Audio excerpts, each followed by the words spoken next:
Today I will share with you how I edited this short video very quickly in the Insta360 app using their AI features.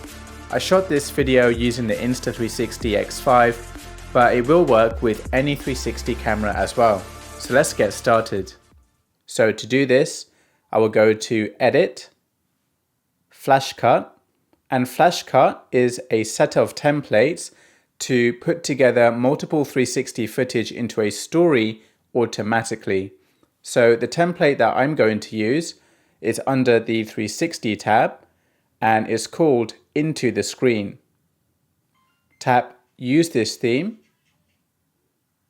I will select my tuk-tuk shots, which will be added into the timeline here.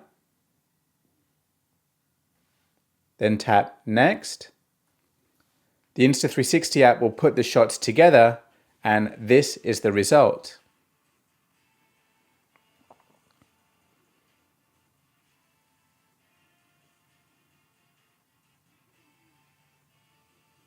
So let's improve the result further. The first thing I'm going to do is change the aspect ratio to a vertical video. Next, I'm going to swap the order of the shots around by holding on the shot thumbnail and then dragging it across.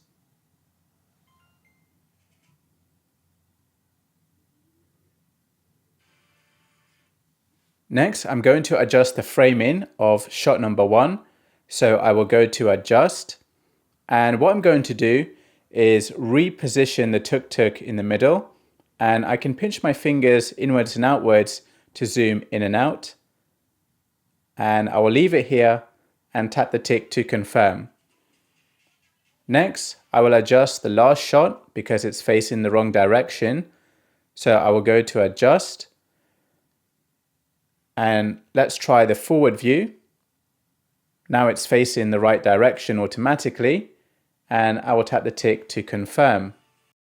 I'm happy with the edit now, so to export the video, I will go to Export, tap the Settings, I will choose the highest resolution, the highest bitrate, I will make sure that the watermark is disabled, and then export the shot to my phone.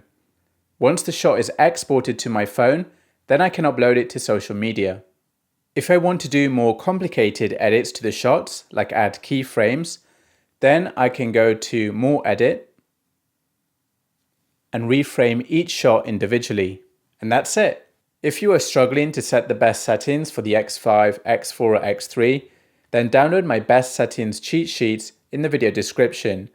It's basically a set of situations that you might go through during the day, and at the bottom, I have written the best settings to use.